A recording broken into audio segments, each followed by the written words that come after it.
This episode is brought to you by Skinny Pop Popcorn. Perfectly popped, endlessly delicious. Oh, so light and crunchy. Skinny Pop Original Popcorn is the snack you've been searching for.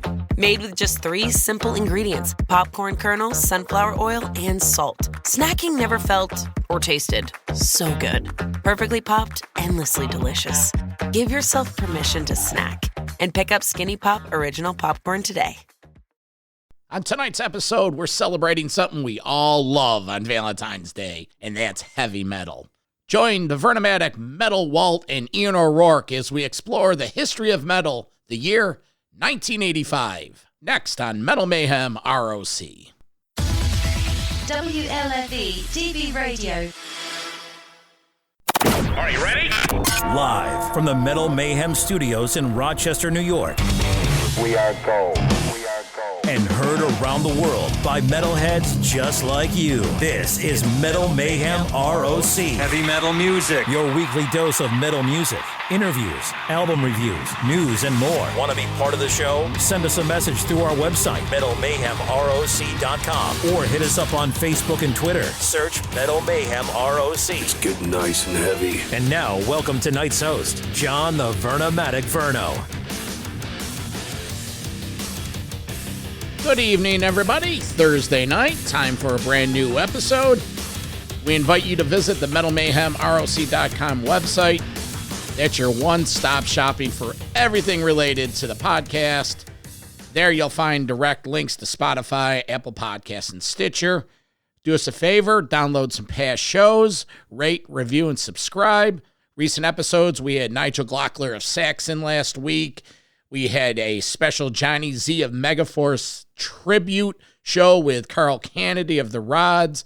And a couple weeks back, we had Tony Martin of Black Sabbath fame, his new solo album. Sign up for our email list. This is our way of staying in touch with you with weekly updates on new shows and free giveaways. Exciting things in the Metal Mayhem ROC camp. Tonight, we're continuing our History of Metal series, the year 1985. And we're also, this is the first episode where you could watch this on our YouTube channel. Just simply put in Metal Mayhem ROC in YouTube, and we've segued into that platform. Now you'll be able to watch these shows on the channel. You'll get to see what I look like. Metal Walt, Ian O'Rourke. You know, we do our best to build up the show and make it bigger and better every year. Let's see, our media partners. Monday nights, I have a live radio show on Metal Devastation Radio. And on the weekends, our friend Mark James, longtime broadcaster of metal shows. He has 2 kick-ass shows. Friday nights, Metal Mark's Vault. And Saturday night, Metal Mark's Audio Aggression.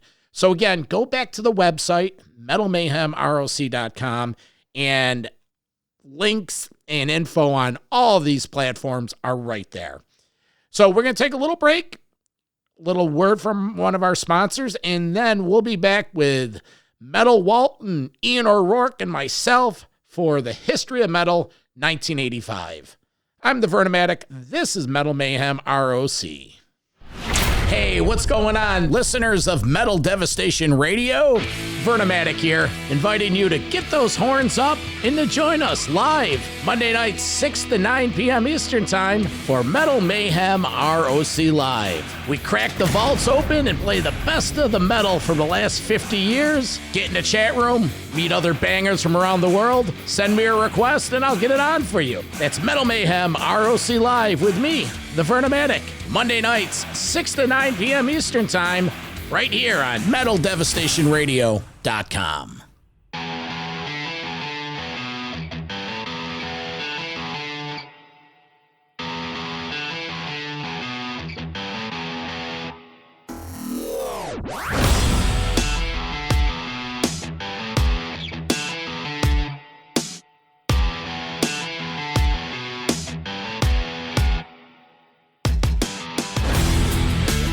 Well, good evening, everybody, and happy Valentine's Day to all you lovers out there. The Vernomatic here, along with Metal Walt and Ian O'Rourke from the band Motorlord. Hey, guys, how are you? What's going on there, Verno? What's going on there, Metal Walt? Hey, guys, what's up? I like the new backdrops. They're looking cool. That's some good work. Props to the Metal Mayhem ROC art team. So tonight we're celebrating Valentine's Day with a dear subject to all our hearts, the history of metal. Walt, what do we got? What year are we doing tonight? We're doing 85. We're at the midpoint of the 80s. Yep, we've covered a lot of stuff already. 85 is another one of them years, and and then we have the Live Aid factor. So lots to talk about today. The mid 80s, in pre-production, Ian and I were talking about what came around in the mid 80s. A lot of fluorescent floral shirts, tiger stripes. Paul Stanley's wearing pink gloves. Oh yeah, body glove and just a lot of crap. So what we're gonna do tonight, because the 80s are in full force, there's just a lot of bands, a lot of music. So we're calling an audible, and what we decided to do was just make a list of everything we're familiar with and really what we want to share. We're not going to be here all night, but we are going to interject our opinions, our emotions, and our takes on some of these bands. So right off the bat, I'm going to get things started with possibly, let's call them the old guard and the bands that have been around a while. We got AC/DC releasing Fly on the Wall. 1985, they're could say going through the motions, not really much there. That album Fly on the Wall, I think it starts with that cartoon cover, got a little, goofy, if you will. Mutt Lange isn't producing. Malcolm and Angus are still trying to do that. It had a couple songs, Sink the Pink, I think the title track Fly on the Wall, and a couple other ones. Really wasn't that memorable. Aerosmith doing Done with Mirrors. Again, this is the spinning of the wheel period before they got into the later 80s with the pumps and Get a Grip and all that. And Ian, right off the bat, you said you had a problem with the Aerosmiths later on. What was your beef with Aerosmith in the late 80s? Well, the biggest thing that really annoyed me with Aerosmith was the introduction to outside writers and ghost writers. They kind of stepped away from being the blues based hard rock band with that kind of streety, they shared that kinship with the New York Dolls early on, with some of that, Rolling Stones mimic. And they lost that. They lost it huge, and they didn't try to retain any of it. And even with the stuff that they were doing, it was a little bit more rock, and it just kind of came off as this is us trying to do somebody else's music, and I didn't really care for it. Well, it's about 30 seconds longer than Done with Mirrors really deserved to be talked about, but you're right. They lost their, they got neutered, if you will. Let's see, that's really about it. We're going to concentrate on the big guns. So I'm going to send it over to Walt and have him start off. Any ideas about 85? What was your, what were your go-to releases in 85? Well, since we started talking a couple of minutes ago about the clothing of 85 and all the Miami Vices and all that crap that was on TV, right? But we loved it all, right? We lived it and we loved it, right? So let's just get on. I don't know if I loved it. I lived it. Well, we loved it at that period. So yeah. We didn't know any better. Kiss releases Asylum, right? And come on, guys, what can be more absurd than the artwork and the cover of Asylum? I mean, that thing was really pathetic. It looked like freaking transvestites with purple and blue and pink lipstick on. It was like caricatures of them. I mean, it was just really, really bad. However, the album, I mean, okay, it is what it is, right? I feel like most of those 80s albums, the one prior, and then, Crazy Nights, I feel like they all had a couple good tracks on there, but nothing really long-lasting. But, this album, I don't know, it was good to me, at least there was 3 or 4 songs that were good to me. I mean, who didn't like Tears Are Falling? I think it had some good guitar work, and the video was cool. Paul Stanley kind of doing the whole, windshield wiper thing at the end, and, Who Wants to Be Lonely and All Night. I mean, they were pretty cool tracks, but, in general, it fell flat. It was just kind of like one of them albums. It had 2 or 3 decent tracks, and then it kind of went nowhere, and they would just stay in this formula for a while. But again, like I said last episode, everybody loved Kiss in the 80s. They were back. They were a new version of the band, and, they were cool again, doing arenas and that stuff. So it was hard to really argue that this was a flop by any means, Well, tell you the truth, I like that earlier period. Creatures of the Night, Lick It Up. Oh, yeah. And Animalize. I thought those 3 albums had some balls to them. Mark St. John on Animalize was a fantastic guitarist. Those songs still had balls, but like when you talk about Asylum, all right, Up All Night, that's a terrible song. Tears Are Falling. And I disagree with you. I don't think Animalize was anything special. I think it's kind of all cut from the same cookie cutter mold. All 3 albums, in fact. I think that and Crazy Nights all cut from the same mold. 2 or 3 good tracks in the album, filler. I forgot about Crazy Nights. Maybe that's the one I'm thinking about. That one was terrible. Crazy Nights was god awful. We'll just skip over that when we get to it. All right. Well, all right. Enough of Asylum. That wasn't really happening.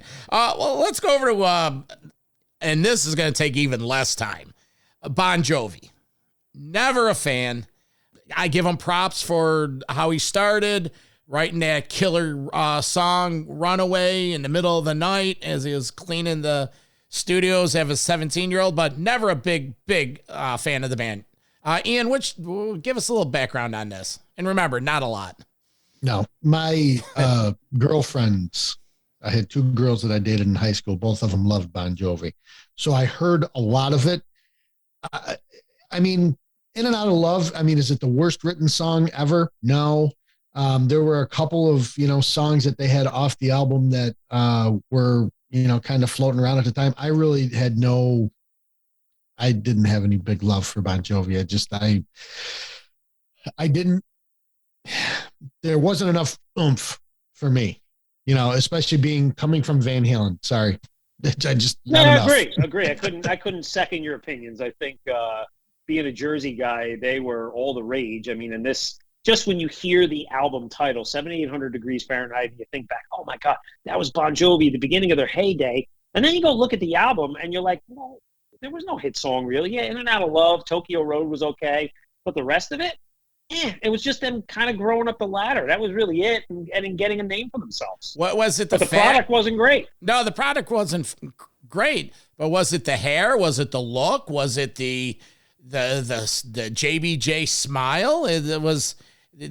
That had to be it.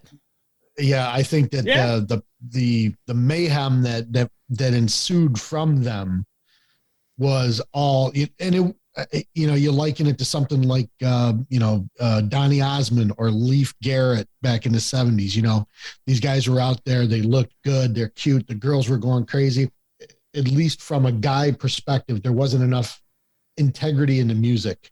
It was all about writing a pop song, which is not always a bad thing. No, made him a rich man and toured the world, and And it's the story. In Jersey, they were the story, right? Because, again, we're in the biggest metropolitan area in the country, right? They're kicking on the heels. He's friends with Springsteen, same neck of the woods, right? They grew up in the clubs, and, they're the hard work, middle class guys that work at the factories, and everybody loved them because they rooted them on for that. They were basically just copying the script of Bon Jovi, no offense. And that was part of it. Well, all right, JBJ to the bench. Ian, your turn. What's on your list? What do you want to talk about? I want to talk about a band that probably is near and dear to all of us, would be Dokken. Okay, Under Lock and Key was probably one of my, to this day, I still listen to it, probably one of my all-time favorite albums at the time. Being a guitar guy, being into all of the peers that were around with Eddie Van Halen or through that scene and the guys that everyone talked about, I went apeshit for this album and I loved it from top to bottom. There was not, you got to deal with the ballads. They were all putting them out at the time. They were trying to show the other side of their creativity, but I thought that these guys were just the shit, and they were one of the bands that were on the top of my list.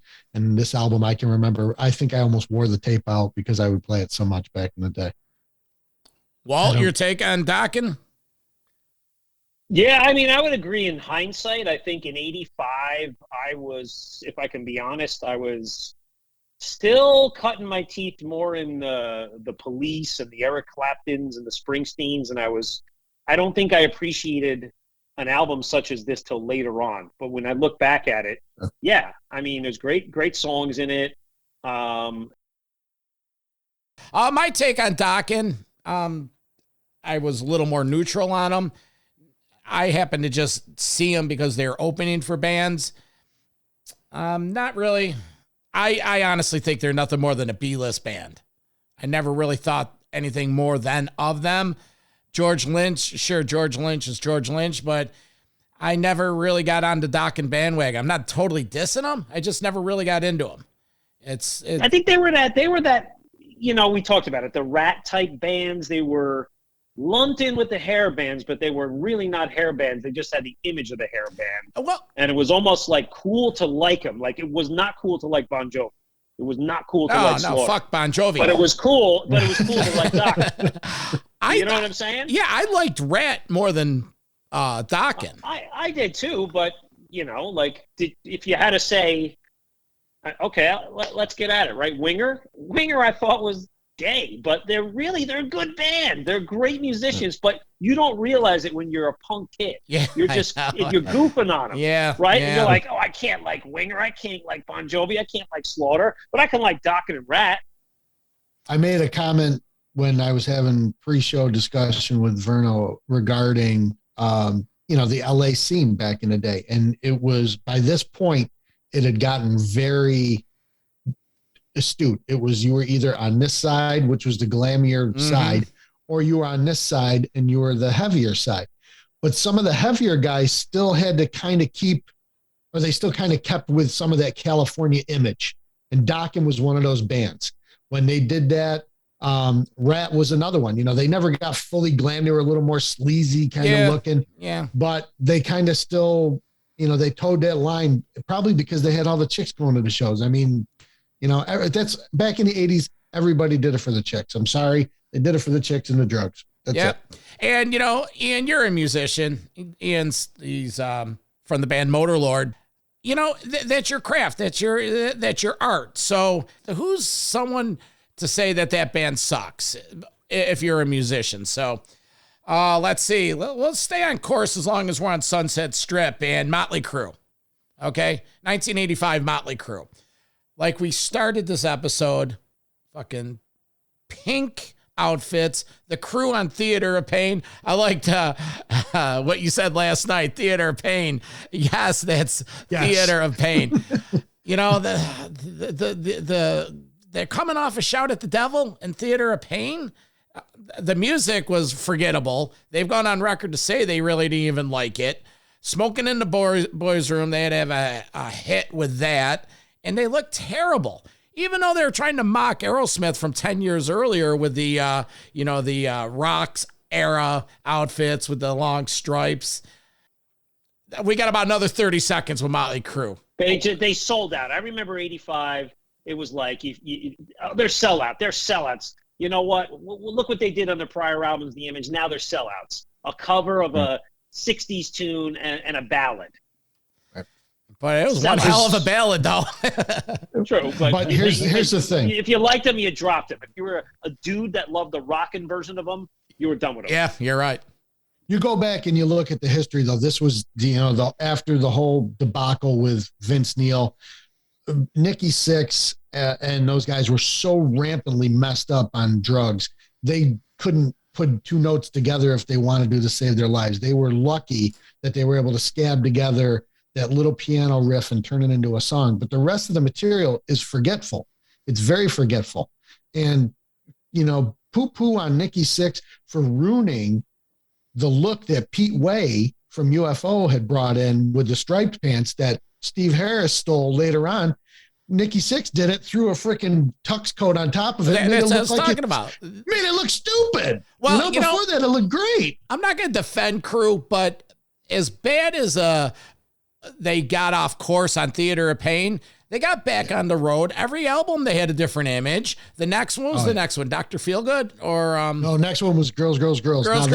Now they're bikers. They're bikers. Yeah, they got back on track. And the music was a little better. But looking back, this is my opinion on the Crew. They didn't age well, and they really weren't that good. They were really more weren't. Spectacle. And it Vince was more Neil spectacle. can't sing. He never could sing. Yeah, but now Let's be honest, could. right? No. All right, No, he couldn't. that's enough of that. Rat, Invasion of Your Privacy. Touched on Rat a little earlier. I like Rat. I love Warren DeMartini. Ian, what do you think of Rat? You're a guitarist. Yeah. So Warren's another one of those guys, one of those great guitar icons. I worshiped at his feet as well. The first time I heard the riff for Lay It Down, I was completely enamored. I mean, it's probably one of the best guitar riffs that's ever been written. It just freaking slams right from the beginning. And he does the same thing with You're in Love. It's got that same drop D, just that and it just slams you right in the face. The only knock that I ever had with Rat on those albums was a lot of their songs stayed at this kind of consistency with the tempo. Yeah. Unless it was a ballad or something more balladish. They didn't Which do they a didn't lot do of, much of. Yeah, well, like Dokken, Dokken would do, stuff like Tooth and Nail or Paris is Burning, where it was, that up tempo kind of gets your blood pumping. Rat didn't really do a whole lot of that. They did a little bit, but not too much. But I totally love them. I agree too, and I think, again, I like to talk about the imagery, right? The album cover. It's what they wanted to get across in all their albums from the beginning, right? You got the Playboy model on the chair, pulling up her stockings, and let's be honest, come on, guys, that was strip club music, right? Yeah. You went to a strip huge. club in the mid to late '80s. In my strip club days, on Friday night happy hours, grabbing beers with the boys after work, you heard Rat. You heard one of their 10 hits every time. Yeah. Yep. They were just cool. Yep. They didn't write ballads. They were cool. They were a man's band. You're talking about sexy women drinking beers, and that's it. Sure. Oh, I totally agree. Rat, they had their run, but they died. Let's see what else we got on here. Sunset Strip done. That's about it for that. How about Diamond Dave? We're going to talk about Diamond Dave. Yeah, Roth, the EP. Well, we can touch on it. You know what? We could go all day. The actual EP, I don't mind it because it personifies what I love about Roth. It's just, I'm just a gigolo and everywhere I go. And then talk about imagery, the image of the videos, and it was 85. Hey, Dave never apologized for being Dave. But you didn't know what he was going to do. Nobody knew what he was doing in 85, right? Yeah, he left Van Halen unceremoniously. I'm not quite sure remembering when Sammy was announced as the new singer, but Farm Aid. September 85. But Dave comes in, he does this. Everybody's like, what the hell? But then you know his backstory, and you realize this was in his wheelhouse anyway. And then he takes the image forward off of like the Hot for Teacher video, and he puts these crazy videos out. And then you think about Eat 'em and Smile to Come. And then he drags out all these old standard songs on the tour in 86. And they became really big pieces of those shows, if you guys saw that. So he knew what he was doing. I did. Yeah. And this is all, Verno and I agree on this. I know, Lance, you do as well. Roth has his shtick that he has picked up from multiple influences. And all he did was express this portion of his shtick with this EP. And he pulled it off. He didn't, it wasn't, he unapologetically, just like you said, he didn't, say sorry or, no, this is me. This is what I do. And he nailed it with those songs that came out. Christ, I think he charted with California Girls. Yeah. Well, hey, it wasn't a bad tune. No. Well, I mean, the Beach Boys. Yeah, I know. They know how to write some songs. But Dave brought the cool to it. Yeah, I'm checking out. I'm a Van Halen nut swinger, so he could have whatever. But 85, Dave was still, still Dave. Let's see. What else? What do you got? Well, what's on your list? What do you want to talk about? Let's change gears a little bit, right? Let's go live albums. All right. We have 2.5 on here. We'll start with the first one. We'll touch on Iron Maiden, Live After Death. The double live coming from the Power Slave. Maiden at their absolute pinnacle. This was in fine Maiden fashion. Everything's over the top. World Slavery Tour, couple hundred shows, and then 4 nights at Long Beach Arena at the end. Double live album. I think it's great. I fucking love, we all grew up on Live After Death. It's, again, them at their pinnacle. Rhyme of the Ancient Mariner, Children of the Damned, Power Slave, 2 Minutes to Midnight. It's a rundown sheet of their greatest hits. Ian, what's your take on it? I know you have itching over there to talk about them. Well, I mean, because I've gone on record before, Power Slave from Maiden, that's my favorite Maiden album. They played a lot of the great stuff from that album. Plus, a lot of their other great material. But, there's nothing like Maiden live. You hear them in the studio and they've got the magic, but you can shine a turd a little bit, with any kind of band in the studio if you got the right, engineer and producer. Hearing them in a live context, that's the cool part about it. And that energy that they bring at that time. That's why I think Walt had mentioned it before, going forward, when you kind of step out of the 70s from, the Kisses and some of the albums we've seen, going now to these guys. This is a have to have live album. If you're somebody that's into live albums, you got to have it. And plus the video, it's like you have a video tutorial to go along with it. And they did it cool. Yep. They had a little different media on the, back then, the VHS. So, Maiden's always over provided, they've always gone that extra route. I never ever have a problem with bands that capture tours and release live albums. People have always bitched, another live album. It's like Maiden, throughout their career, they go on a tour, they do a live album, But back then these were gems back then. They weren't done like Rush put one out every other tour, a DVD, right? These were special. Live After Death was special. Yeah. And come on, it's now even, Stream from Long Beach, that's like synonymous with that recording. I've seen Maiden. I saw Maiden on the, I can't remember what tour, the 2000 tour, and up in Scranton, PA, and he just decided for the night he was going to call Scranton, PA, Long Beach. I have the bootleg. And it was just funny. He was in a jovial mood, and he was playing around with Tonight We're in Long Beach. That's how much of an image that album made. Right. Another live album from the same period, Scorpions, Worldwide Live. Remember Worldwide Live, Ian? Oh, yes. Well, you were looking at me like I had 16 eyes. The thing I remember the most about it was when they were actually showing the live video stuff back in the day with MTV, seeing them showing actual live video captures for Worldwide Live. I still to this day can't recall seeing a concert video for Worldwide Live, just the album. Did I miss something along the way? I think you might be correct. I think you are correct. But I can remember, but I can remember them showing. You're right. This may be a personal reflection because at the time, I was a big Scorpion fan.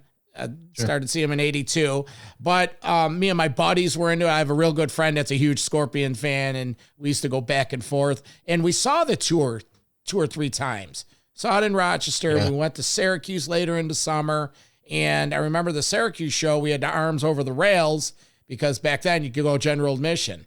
So maybe I have it burned into my head that I saw it several times, and that sort of. Hold on, fact check. We're all wrong here. A VHS was released at the same time with the footage of the Scorpions World Tour. So we're all wrong. Okay, well, it was so mid-80s. That must be where they captured all of those videos that they showed. But you guys got to remember. I know that Verno has gone on record that he wasn't as big, but Walt, you and I, it's a little closer to our age bracket with the MTV thing. All of those MTV in concerts, the Scorpions was one of them. They'd have those half-hour shows where they'd lump in 4, 5, 6 songs. They did it with Dio. They did it with a lot of the bands. One of the other bands we're actually going to talk about, they did it with as well. But that's what I remember the most at that point. Who's the other band we were going to talk about? You said Are we going to talk about Open Fire by Y&T? Well, yeah, we got a couple. We got Open Fire. We got Down for the Count. Another classic live album. All right. Well, you got 90 seconds. So what do you got? Dave Meniketti on fire with his Les Paul ripping through that Marshall stack.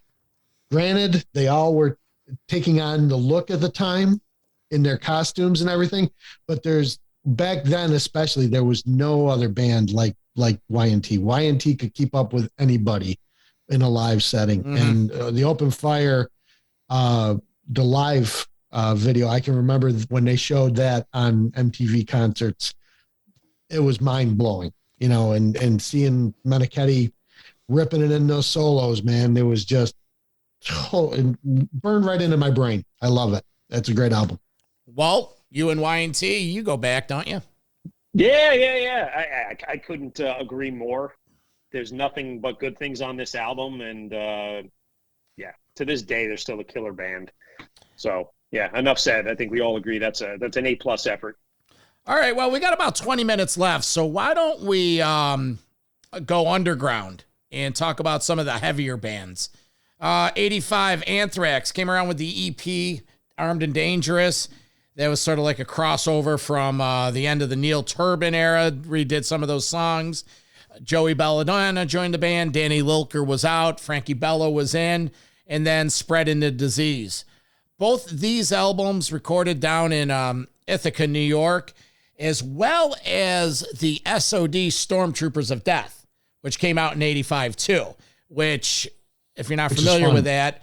Love it. Crossover album with Scott Ian, Charlie Benante, Danny Lilker, the bass player that was on the first Anthrax, and Billy Milano. This is great shit. I love this period. It's Armed and Dangerous. Anthrax is one of those bands, even to this day, this last little 4 or 5 albums they put coming out, Four Kings and Come For You, or it slips. Come For You All, but the it slips my mind, but the last couple albums they've been doing have been really, really good. Their whole career.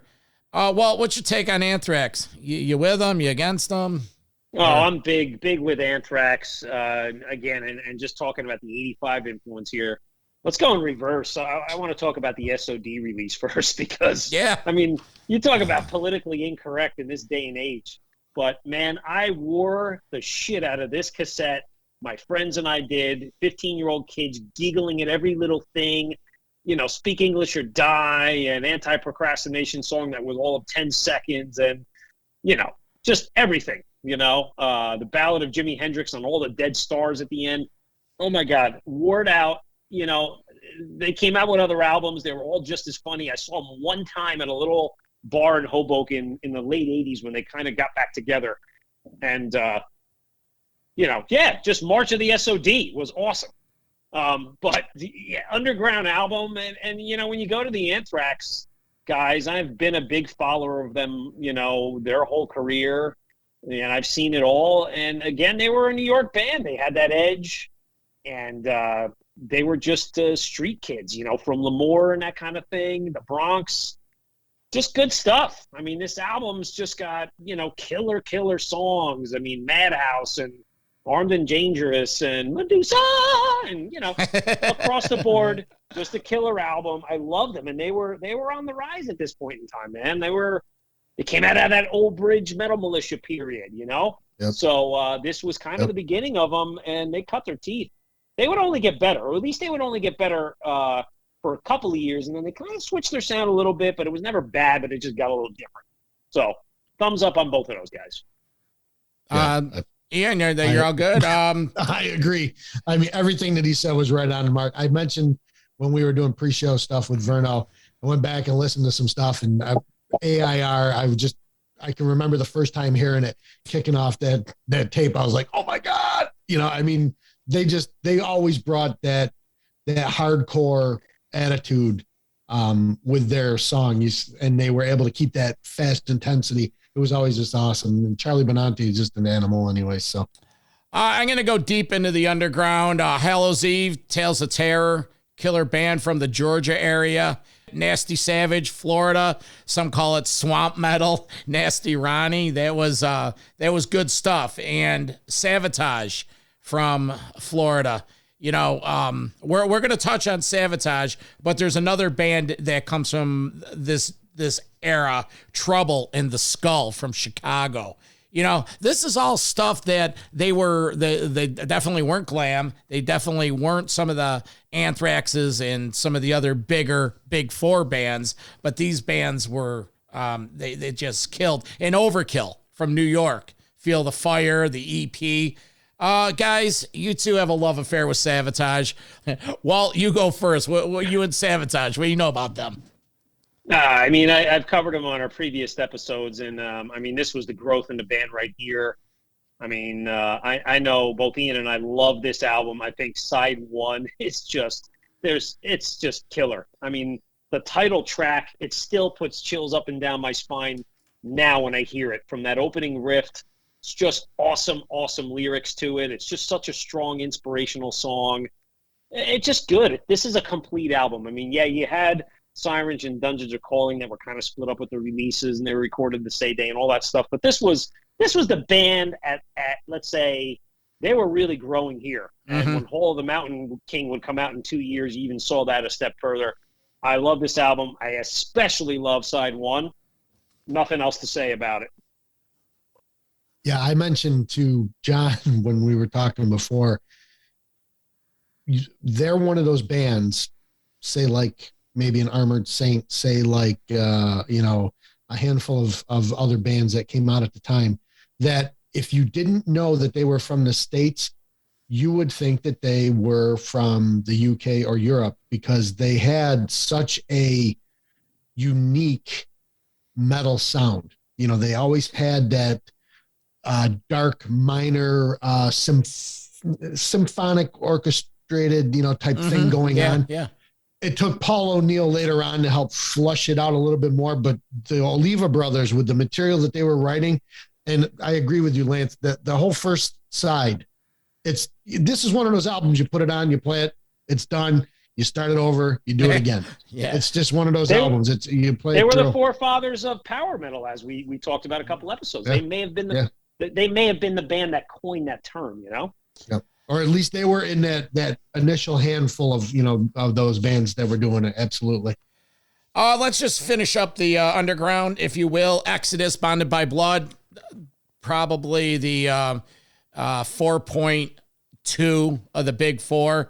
From Bonded by Blood. That's just their best. It's killer thrash right from the start. Megadeth, Killing Is My Business. Outside of the production be a little sketchy. I had a chance to see the tour. They opened for King Diamond, and I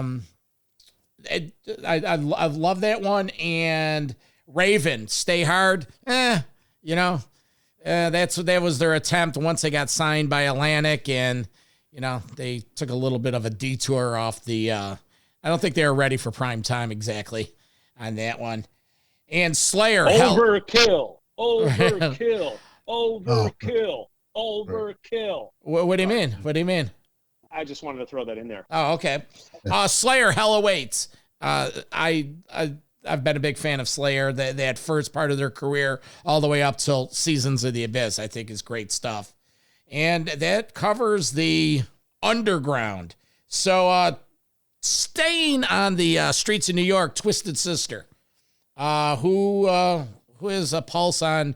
What was 85? Come Out and Play? Come Out and Play. Yeah. They should have Kind of a stayed. flop. They should have stayed in. You know, man. Would they have a Leader of the Pack? Was that the album with the? Yeah, and too cruel to be school or school to be cruel. School with Too Cool Alice for Cooper. And you talk about a band that had it all in their hands and just tried to change the formula and go commercial, and it just backfired in their face. They used up. Man. They what a used mistake! Used all it up on Stay Hungry.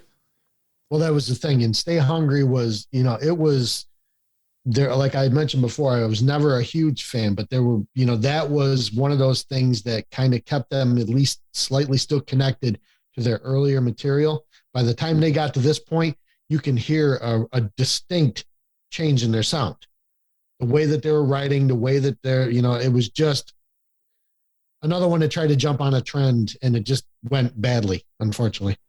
Let's see. Wasp, The Last Command. It's a good album. What's that? It's a good album. Yeah, I like Wasp. They're I'm looking forward to the 40th anniversary tour this year. They have a lot of material. They're worth checking out again. I remember The Last Command. What did they have on there? Blind in Texas and Blind in Texas. I remember that song. The video came out. Yeah, and it was so awesome. That's good shit, man. Such a killer song, man. Chris Holmes, Steve Riley, Blackie Lawless, and Randy Wild Child's another one. Yeah, Randy Piper, or did he take over for the drummer?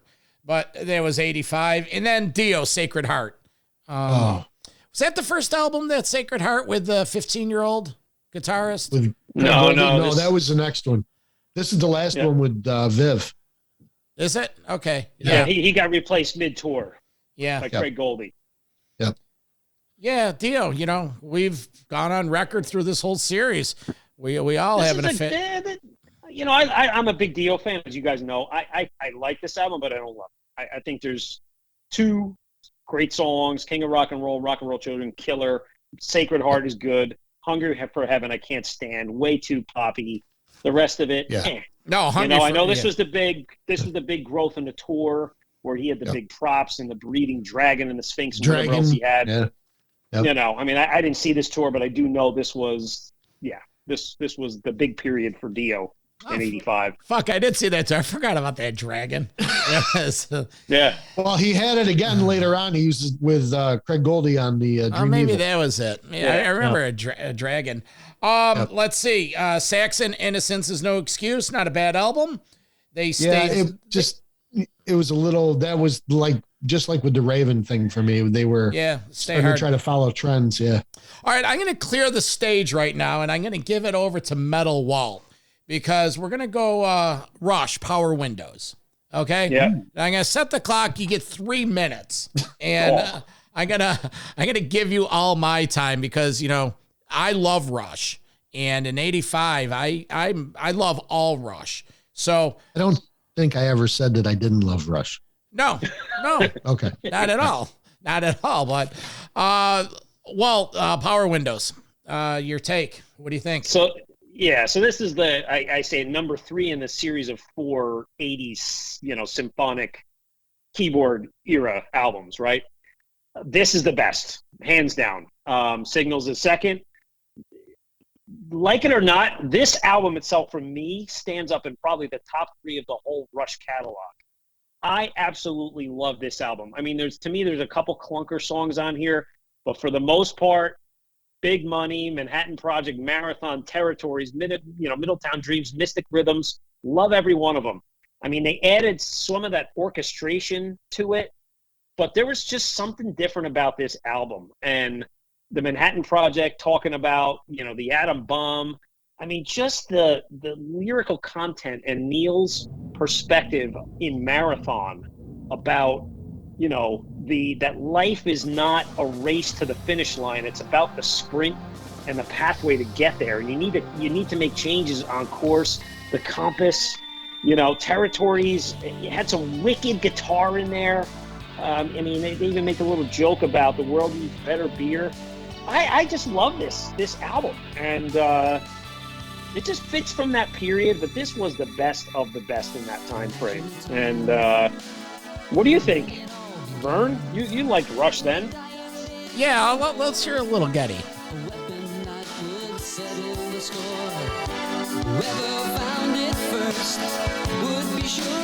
I absolutely love Rush. And, like when you go live and you hear this.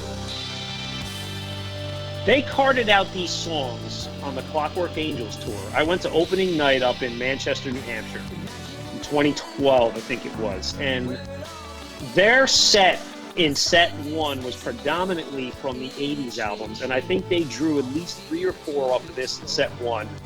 And then they would sprinkle in different songs because they had 3 different set lists. And I do remember Geddy and Alex saying they had this resurgence and appreciation for this period, especially this album.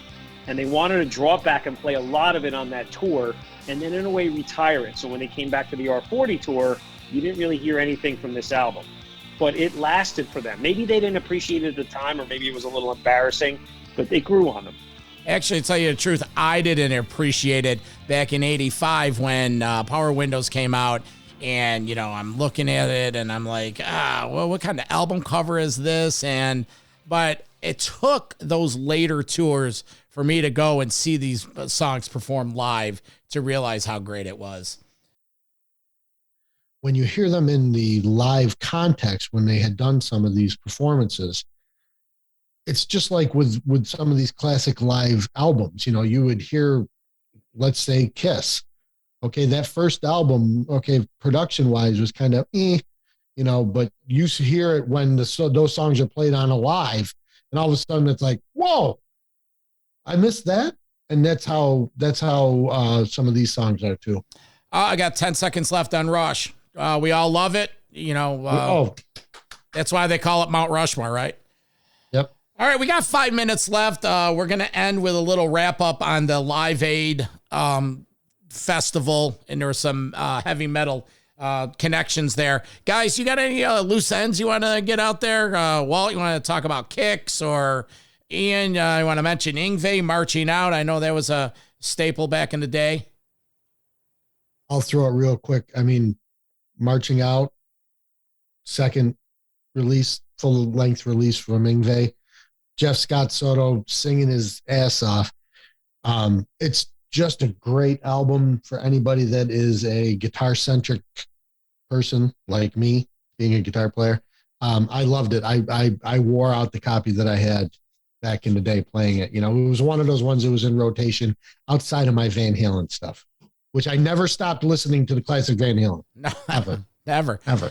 Walt, any loose ends, any bands you want to talk about, or you got... Real quick, before we get to Live Aid real quick, is just one personal one. I loved White Lions Fight to Survive, another album that was very underappreciated, and I really never really got to visit this album until they hit it a little bigger in 87, and I went back and bought this cassette, and it's just a killer album. I think Ian would agree. It's got all those elements of cool songwriting, good guitar playing, great singing, just a good album. I had to give it a shout out. But yeah, let's get on to Live Aid. So listen, what else is there to say at Live Aid? I mean, you had a global event taking place in London and Philadelphia, but forgetting all the bands, look at the reunions. The Who, and then Led Zeppelin and Black Sabbath with Ozzy, and then you had Judas Priest playing. I mean, what else is there to say? I can't remember exactly, but I think Sabbath went on at something like 5 to 11 in the morning, and Priest went on at 3 in the afternoon. It was like, oh my God,